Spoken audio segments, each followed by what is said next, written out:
Hello there. Thank you for choosing Muertes International Airlines, your one-stop destination for traveling to the Cinco Muertes, or the 5 deaths for the Spanish impaired. I can see that you've booked a personal flight to Stingy Island, also known as Isla Tacaño. Oddly enough, when those proficient in Spanish hear the word Takanyo, most chuckle as the name Takanyo bears a negative connotation relating to avarice, the deadly sin of greed and gluttony. On a more positive note, this is the only island in the Las Cinco Muertes island chain with an active volcano present. I just realized saying that out loud that isn't exactly the most positive news, but nothing to worry about. Isla Tacaño has not experienced a major eruption since before the arrival of the Spanish, and really shows no signs of erupting in the near future. And here's a little fun fact for you. It's because of this very volcano that Isla Pina even exists. But we'll explain more on that when you visit Isla Pina Adventures. For now, sit back and enjoy your pterosaur eye view, as we'll be arriving to Isla Tacaño shortly.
Welcome to Jurassic Park, here on Isla Tacaño. We hope you enjoyed your flight with Muertes International.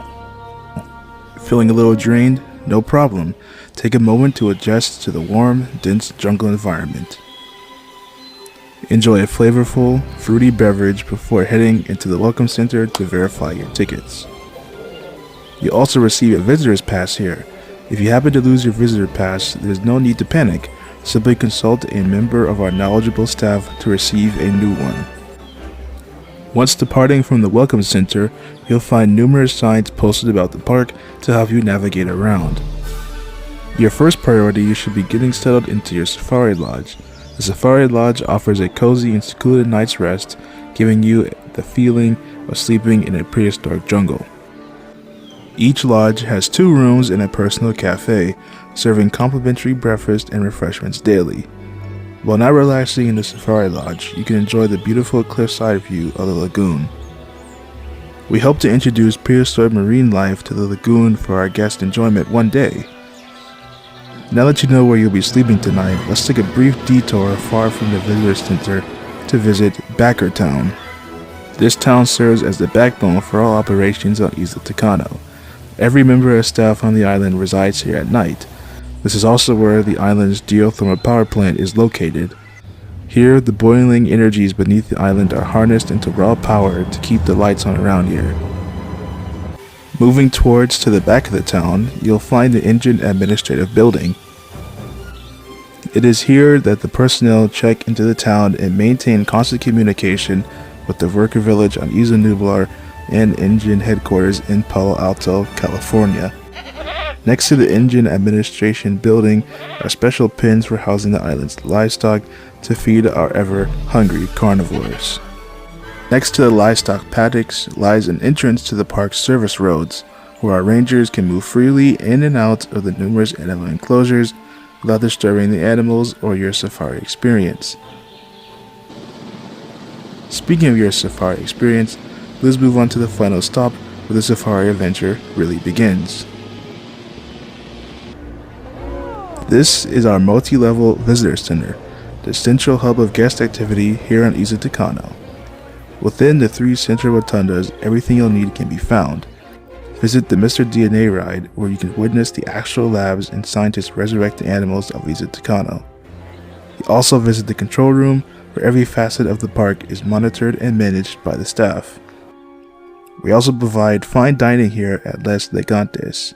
This 5-star restaurant is the 4th of its kind, with 3 other locations on Isla Nublar, Mantanceros, and Muertes. Be sure to reserve a table from your safari lodge before visiting. The visitor center is also where guests can schedule their tour of the island. We offer both night and day tours to ensure that you get to see all of the animals. This island also features a secondary tour in the form of the river adventure to the northeast. Once you're ready to depart on the tour, head over to the loading bay and wait for your caravan to arrive.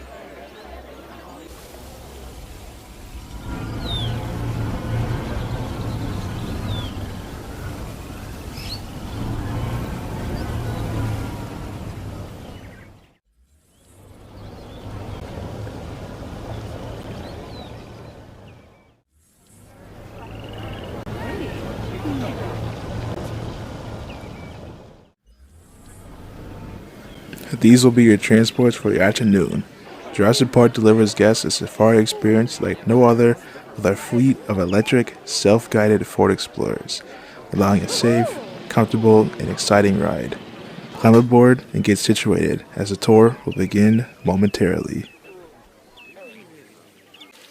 Now hold on just a second there, friends. I'm Mr. DNA. You may have heard of me. Now, we have some safety procedures to go over, cause we here at Jurassic Park like to keep blood-sucking lawyers away. Firstly, keep your hands to yourself and respect everyone's personal space. Secondly, please stay seated during the duration of the tour. Remember, this is a moving vehicle and may encounter rough terrain. Exiting the vehicle is prohibited. However, the tour may come to a few rest stops during your journey. You'll be notified when exiting the vehicle is allowed. When outside the vehicle in the park, please do not touch any fences, as some of them carry 10,000 volts. We also kindly ask you to refrain from bringing any messy or sticky food or drinks into the vehicles, and do not leave any trash behind. Lastly, Jurassic Park is not responsible for loss of any personal items within these vehicles, so please make sure to check behind the seats and in the glove compartment in case you store anything in there. Lastly, and the most important rule, is to have fun and to enjoy the ride. Thanks, Mr. DNA. And now a quick message from the CEO of Engine before you depart for the afternoon.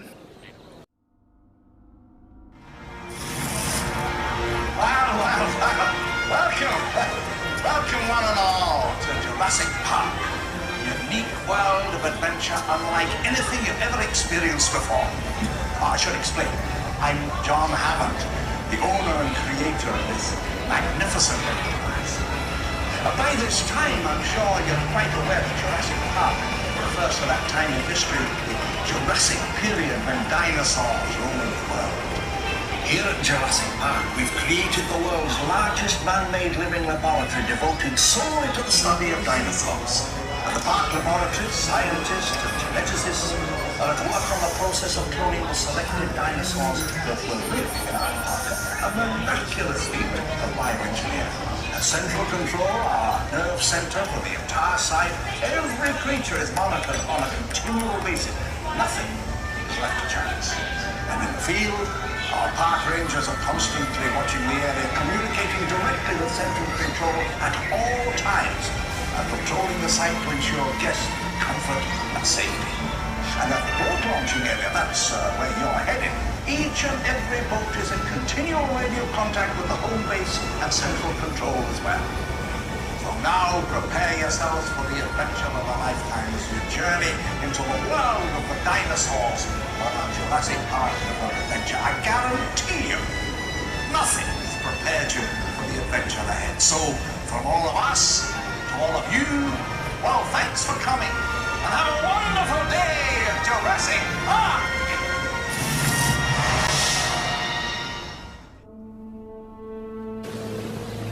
How do you do, adventurers? The name's Rocco, and I'll be your safari guide for the afternoon. While I won't be there with you, my voice will be here to guide you through the numerous paddocks of the park and the wonderful animals within them. I think we spent enough time getting to know each other. Let's get these wheels rolling.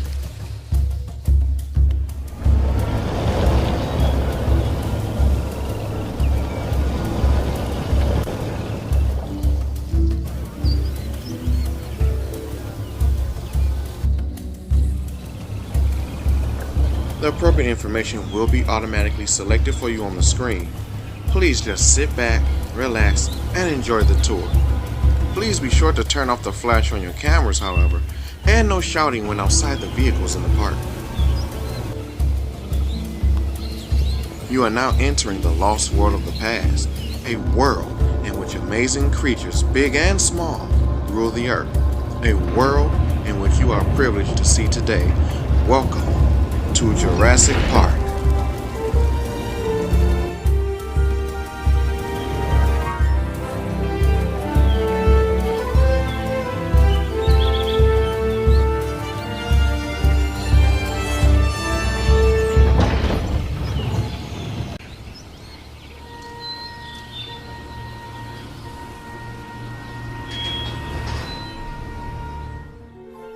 We'll be approaching the first paddock on the tour shortly.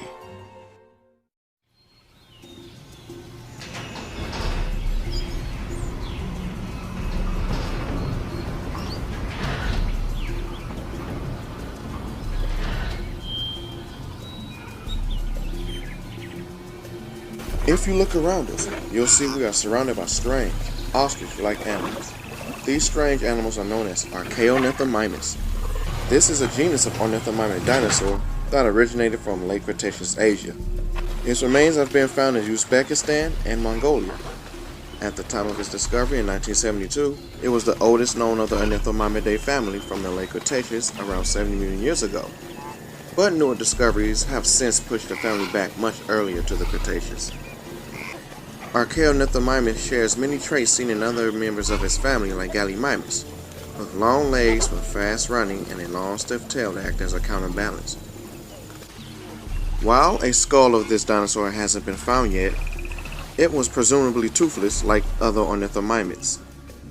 Moving forward, we'll be leaving the plains and heading into a heavily forested enclosure to meet the stunning Sauropelta.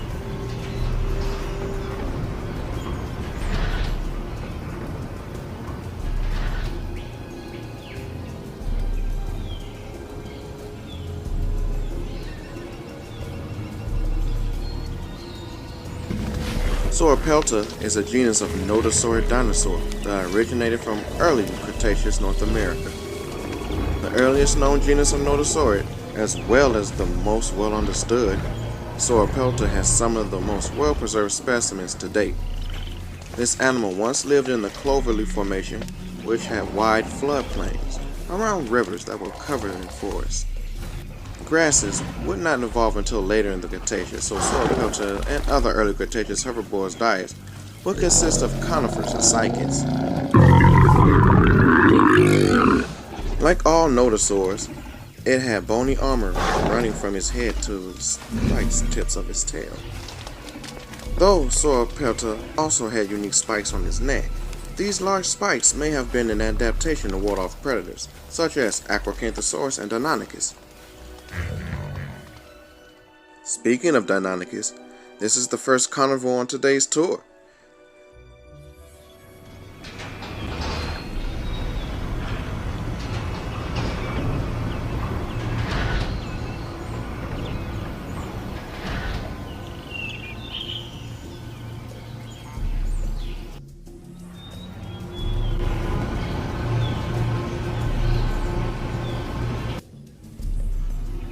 The tour will be stopping here for 5 minutes, so you can snap and take some neat photos. The terrible claw, also known as Deinonychus, is a genus of dromaeosaurid dinosaur that originated from early Cretaceous North America. A close relative of Velociraptor and one of the best known dromaeosaurid species, the Deinonychus bred by Engine can be distinguished by their head crest and distinctive coloration. A relatively medium-sized dromaeosaurid, it was one of the earliest of its family, yet showed advanced features that would be passed on to later theropods of the Coelurosaura line, such as a stiffened tail to keep the dinosaur steady while running and stereoscopic vision so it could gauge distances. Dektoonics was somewhere in the middle of the food chain in both the Cedar Mountain and Cloverleaf formations of North America. Previously, it was thought that these theropods have lived in packs. In addition, prey items would likely depend on if it was hunting alone or in a group. Alone, it would have targeted prey similar in size to itself or smaller, but in groups, it could have mobbed prey such as Tenontosaurus, Aquilops, and Zephyrosaurus, but avoided large sauropods such as Astrodon and Sauroposeidon. However, a recent publication has re-established the thesis that dromaeosaurs, especially Dektoonics, could have had more solitary lifestyles and did not form packs. Alright everyone, time to head back into the vehicles. The tour should be resuming shortly.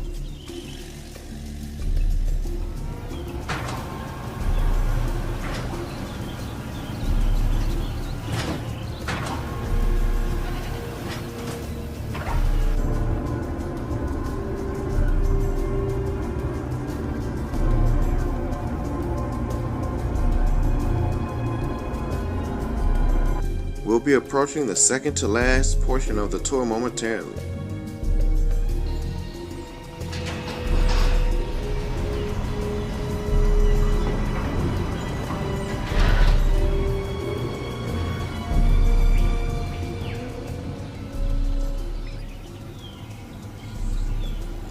If you look around us, you'll see we are surrounded by the species known as Chasmosaurus. Chasmosaurus was first discovered in 1898 by Lawrence Lamb in California, USA, with a more comprehensive specimen being discovered in 1913 by Charles Sternberg in Alberta, Canada. It ate cycads, ferns, and palms, but there were probably many more considering that it lived in a wooded region. Chasmosaurus' branch of ceratopsians, the Chasmosaurinae, are characterized by their long frills and small horns. The massive frills were most likely not used for combat, as they were too fragile and contained large openings in their skeletal structure, likely to reduce their weight. One theory suggests that they may have been able to flush blood into their frills to display vivid colors to attract mates or scare off rivals and predators such as the Tyrannosaurid Daspletosaurus.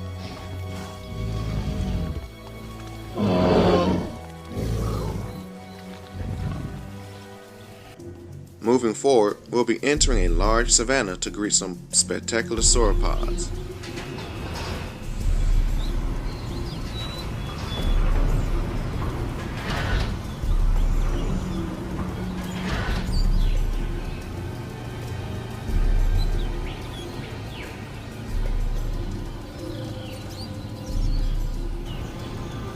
Two species can be found here, Camarasaurus and Apatosaurus. So we shall start with Camarasaurus.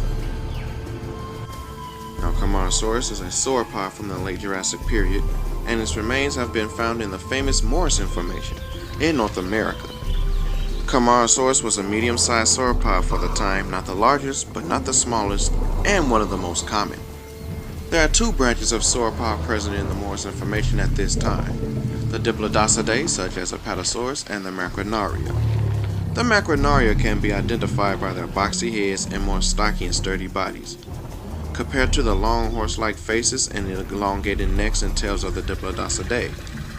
Camarasaurus belonged to the former, along with Brachiosaurus. Both dinosaurs had evolved to feed on high-growing branches to avoid competition with more grounded herbivores. Fossil evidence suggests that Camarasaurus lived in small herds. Now, onto the Camara's reverse roommate, Apatosaurus. Apatosaurus is one of the most well-known and popular sauropods along with Diplodocus, Brachiosaurus, and Camarasaurus. Compared to its closest relatives in the Morrison Formation, Diplodocus and Barosaurus, Apatosaurus was stockier and shorter overall. The long tail ended in a whip-like tip, which could have been used for visual communication with other Apatosaurs and as a weapon against predators. The long neck of Apatosaurus and other sauropods allowed them to feed from trees or on ground level. Apatosaurus and its closest relatives had thicker, more muscular necks than other sauropods, and they may have used them as bludgeoning weapons in intraspecific combat, like modern giraffes. Apatosaurus is most famous for its involvement with another genus of sauropod, Brontosaurus, which lived at the same place and time. Both were found around the same time period, Apatosaurus in 1877 and Brontosaurus in 1879, and by the same paleontologist, Othniel Charles Marsh. Both animals are certainly similar, but Brontosaurus is slightly older and his bone structure is quite different than that of the Apatosaurus. Biomechanical studies suggest that Apatosaurus could crack its tail like a whip, producing a sonic boom in excess of 200 decibels, which would have been loud enough to kill a human from the shockwave alone. This makes the tail a perfect weapon against predators like Allosaurus and Ceratosaurus, and to be used as a counterbalance when Apatosaurus reared up on his hind legs when it wanted to reach up to the higher tops of trees. I'm sure these spectacular species enjoyed our company, but we must continue on with the tour, especially with the next dinosaur coming up. Ladies and gentlemen, we'll be approaching the main attraction of Isla Tacaño shortly.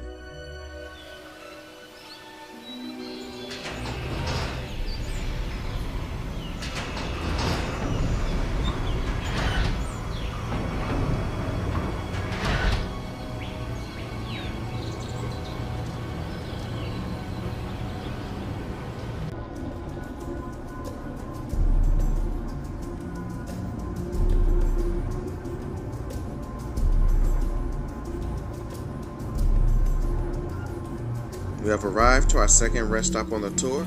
Take a few minutes to use the restrooms and take in the large enclosure before you, housing a pair of African apex predators, Carcharodontosaurus. A powerful carnivore closely related to Giganotosaurus and Acrocanthosaurus. Carcharodontosaurus is one of the largest known species of theropod dinosaurs, distinguished by its elongated snout and an assortment of spikes located along its back and head.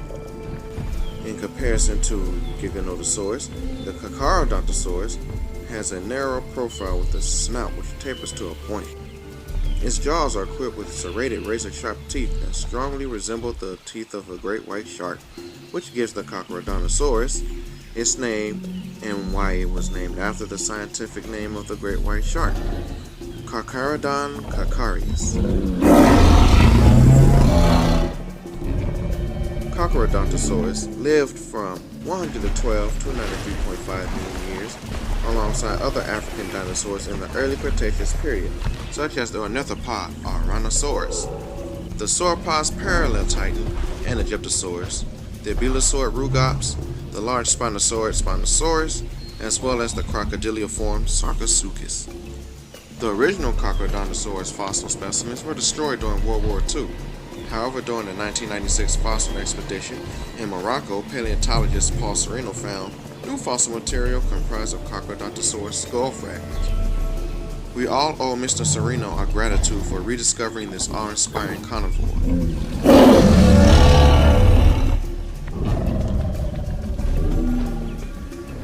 Alright everyone, time to head into the vehicles, as the tour shall be resuming shortly.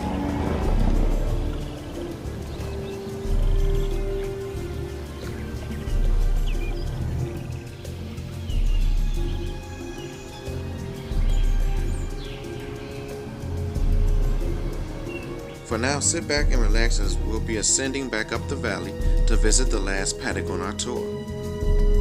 We have finally arrived to our last carnivore enclosure, housing two show-stopping Suchomimus. We guarantee that these two animals will have well worth the wait. Aptly named the crocodile mimic, Suchomimus is a genus of Spinosaurid dinosaur that originated from early Cretaceous Africa, mainly recognizable by its long and shallow crocodile-like skull.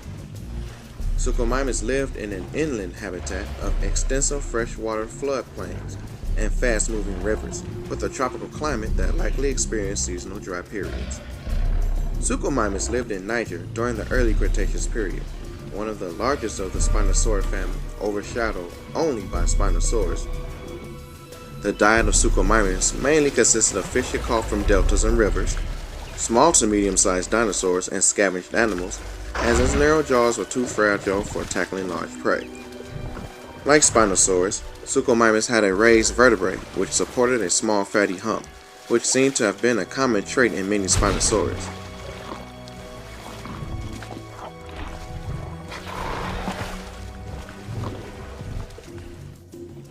This animal is certainly a guest favorite, and it's not hard to figure out why. Okay people, time to head back inside the vehicles. The tour is about to end shortly.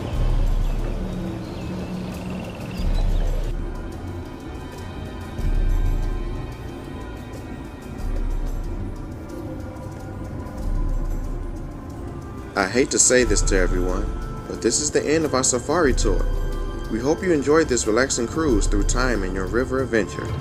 Plan your next trip soon to Jurassic Park.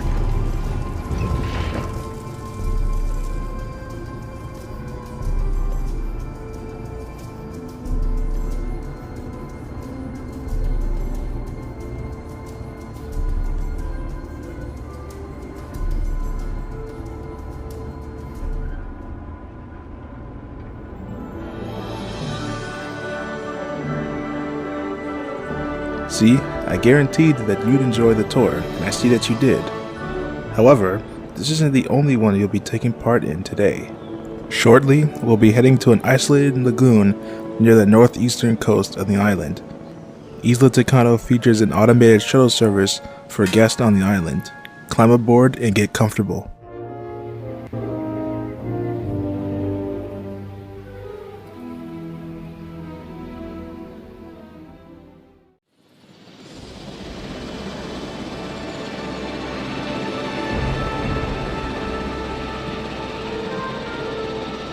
Welcome to the northeastern lagoon of Isla Tacaño, an exclusive, luxurious resort and the home of the Jurassic River Adventure.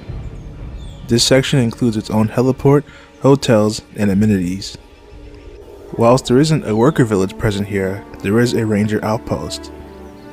The majority of the valley, however, is dominated by a long, winding river, accompanied by a plethora of dinosaurs.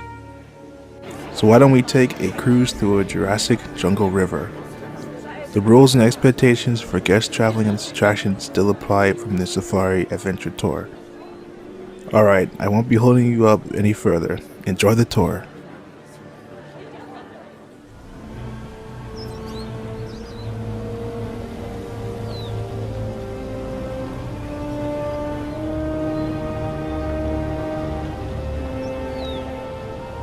Hello there, and welcome aboard the Jurassic Jungle River Adventure. On this exclusive tour, we'll be cruising alongside a long winding river and the animals which thrive from it. The purpose of this attraction is to provide a serene and educational environment for our guests. As such, we will not be encountering any carnivores on our journey, but only placid herbivores. Just beyond these gates, infinite wonder and majesty awaits.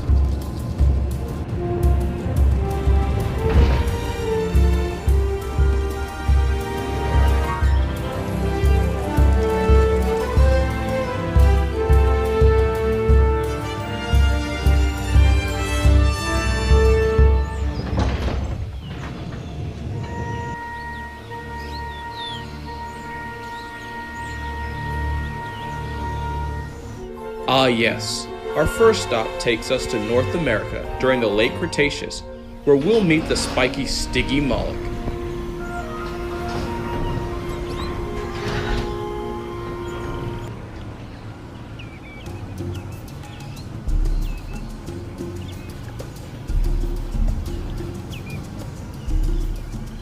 Stygimoloch is a genus of pachycephalosaurid dinosaur that originated from late Cretaceous North America. The name Stygimoloch means demon of the river Styx, in reference to the Hell Creek Formation where it was found and its ring of horns around its bony dome, giving it a devilish look. Stygimoloch is a dubious genus of pachycephalosaurid due to recent studies in 2009 and 2016 suggesting that both Dracorex and Stygimoloch are juvenile forms of Pachycephalosaurus. The idea is strengthened from the fact that only juvenile fossils of Dracorex and Stygimoloch have so far been found. Furthermore, An unopposed study conducted in 2010 suggests that all flat-headed pachycephalosaurids were juvenile stages of dome-headed adults, thus supporting the notion that Stygimoloch was instead a juvenile Pachycephalosaurus, as the horns were absorbed by the growing dome. The ultimate fate of the Stygimoloch genus remains undetermined, but that does not discount the intimidating nature of this animal. Heading further upstream, we will be encountering another herbivore from the late Cretaceous, this time the fossil record's best mother, the Maiasaura.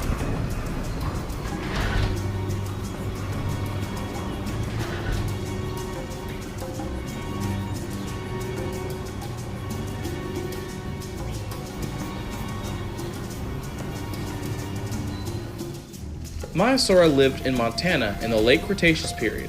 As a member of the Saurolophinae branch of hadrosaurs, it lacked the complex crest of lambeosaurians such as Centaurosaurus, but had a small spiky crest above the eyes.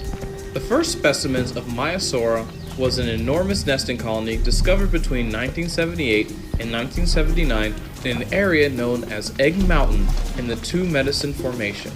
Over 200 skeletons were found in various stages of growth: hatchlings, juveniles, young adults, and fully grown adults. Each nest had around 30 to 40 eggs in a spiral pattern and covered with rotting vegetation to keep them warm. The young grew up at a remarkable rate for an animal the size of Maiasaura.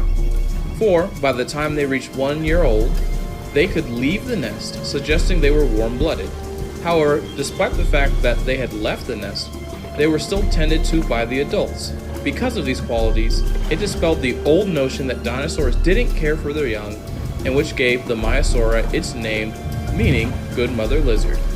Here's a fun little fact. In 1989, Maiasaura fragments were brought aboard a space lab, making Maiasaura the first dinosaur to ever reach outer space. As we move further along the river, we have reached the final enclosure on our river adventure, featuring the pensive Pentaceratops.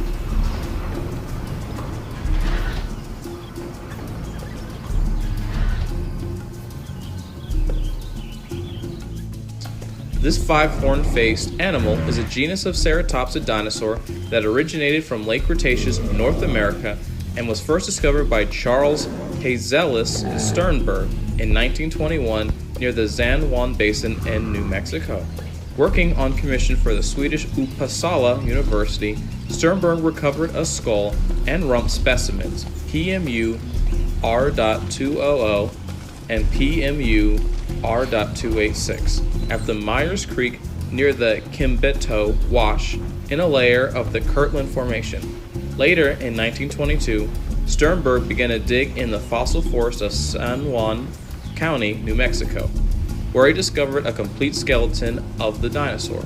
Despite its name, the knobs on the side of Pentaceratops' head were determined to be outgrowths of the dinosaur's cheekbone, rather than genuine horns. As you can see, it's best not to mess with this herbivore.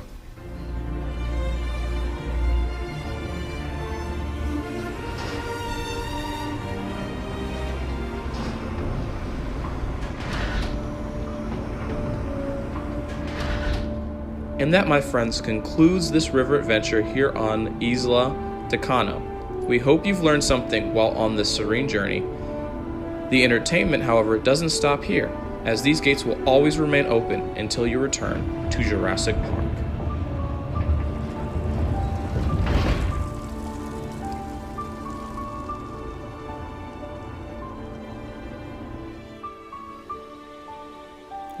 Nice to see you're back.